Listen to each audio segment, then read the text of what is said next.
नमस्कार, मैं हूं मनोज सिंह और आप देख रहे हैं आपका अपना YouTube channel M S digital tech news. आज के इस वीडियो में हम आपको बताएंगे कि यदि आप आईआरसीटीसी से टिकट बनाते हैं, टिकट के लिए आपके पास एजेंट आईडी है, चाहे वो सीएससी का हो या किसी भी कंपनी का है, तो आपको किन चीज़ों का ध्यान रखना है ताकि आपको पेनल्टी ना लगे। इसके लिए आपको 20,000 से ज़्यादा या कम की राशि का पेनल्टी लग सकता है। तो उस राशि से बचने के लिए आपको क्या करना होगा, चलिए वो देखते हैं, और क्या नहीं करना होगा। तो उस राशि से यदि आप उस पेनल्टी की जो राशि है 20,000 से कम या ज़्यादा, उससे यदि आप बचना चाहते हैं तो आपको क्या नहीं करना है, इसका आपको विशेष ध्यान रखना है। तो अभी जब भी आप कोई टिकट बनाएं तो इन चीज़ों का ध्यान रखें, आपको ये बिल्कुल भी नहीं करना है। यहाँ पर आप देख सकते हैं, यहाँ लिखा हुआ है डोंट, क्या नहीं करें। तो डू नॉट मतलब आपको कुछ यहाँ पर जो चीज़ें दिखाई गई हैं वो आपको नहीं करना है। तो सबसे पहला आप यहाँ पर देखेंगे कि टिकट पर उल्लिखित राशि के अलावा अधिक शुल्क ना लें। सबसे पहला है, यदि आप एक एजेंट आईडी से टिकट बना रहे हैं तो आपको एक राशि पे जो टिकट पर जो उल्लेखित शुल्क है वो लें। आप ज़्यादा लेने की कोशिश ना करें। कई लोग 500, 200, 250 जो मर्जी का आता वो ले लेते हैं, वैसा नहीं करना है आपको। आपको एक प्रिंट आउट का जो चार्ज है वो आप ले सकते हैं, उसके अलावा आपको अधिक शुल्क नहीं लेना प्रिंट आउट से ज़्यादा। दूसरा यहाँ पर बताया गया है कि व्यावसायिक उद्देश्य के लिए व्यक्तिगत आईडी के माध्यम से बुक किए गए ई टिकटों को ना बेचें। तो इसको समझने के लिए आपको क्या करना है, देखिए अभी आपका क्या है, दो आईडी है। एक पहली आईडी आपका एजेंट आईडी भी है और एक आपका एक पर्सनल आईडी भी है आईआरसीटीसी का टिकट बुक करने के लिए, ट्रेन टिकट बुक करने के लिए। तो अभी ज़्यादातर लोग क्या करते हैं कि अपना पर्सनल आईडी से टिकट बुक कर लेते हैं और वही भेज देते हैं कस्टमर को। तो अभी आपको वैसा नहीं करना है, उसके लिए पेनल्टी लगती है। शायद आपको पता ना हो तो हम यहाँ पर बता देंगे।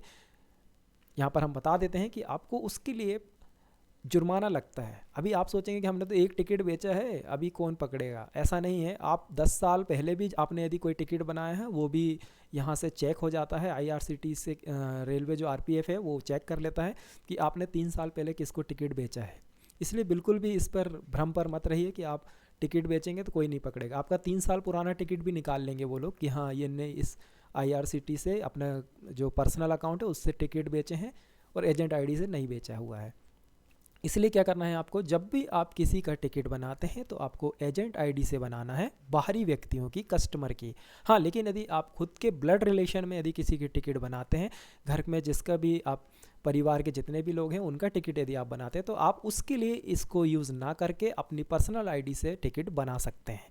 ध्यान रखिएगा, यदि आप घर वालों के लिए टिकट बना रहे हैं, आपके ब्लड रिलेशन, ध्यान रखिएगा ब्लड रिलेशन, ऐसा नहीं कि चाचा, बाबा, दादा, नाना उनके बच्चों का नहीं। यदि आपके सिस्टर के बच्चे हैं तो उनके लिए भी नहीं बनाना है आपको। आपको सिर्फ पर्सनल आपके परिवार में, आपके राशन कार्ड में समझ लीजिए जिनके नाम है, सिर्फ उनके अलावा आपको किसी का भी नहीं बनाना है।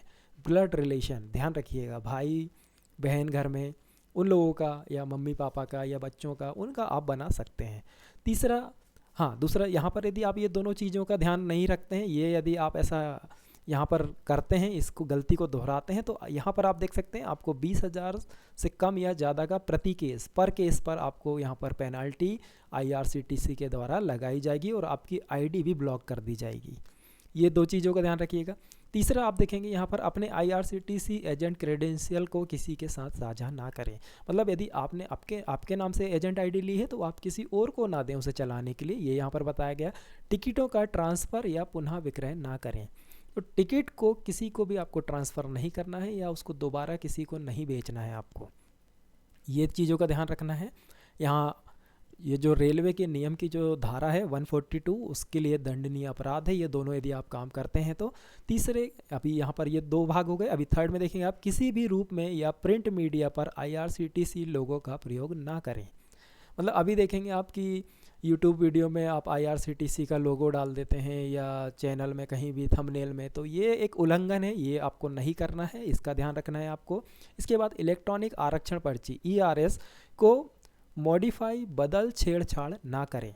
कई लोग इसमें छेड़छाड़ कर लेते हैं, तो उसको बिल्कुल भी छेड़छाड़ नहीं करना है। आईआरसीटीसी का जो आरक्षण पर्ची है वही आपको यहाँ यूज़ करना है, देना है, इसको आपको नहीं करना। ये जो भारतीय दंड संहिता की धारा 420 के तहत एक दंडनीय अपराध है। तो इन चीज़ों का आपको ध्यान रखना है। ये जितनी चीज़ें दिखाई गई हैं ये आपको बिल्कुल भी नहीं करना है।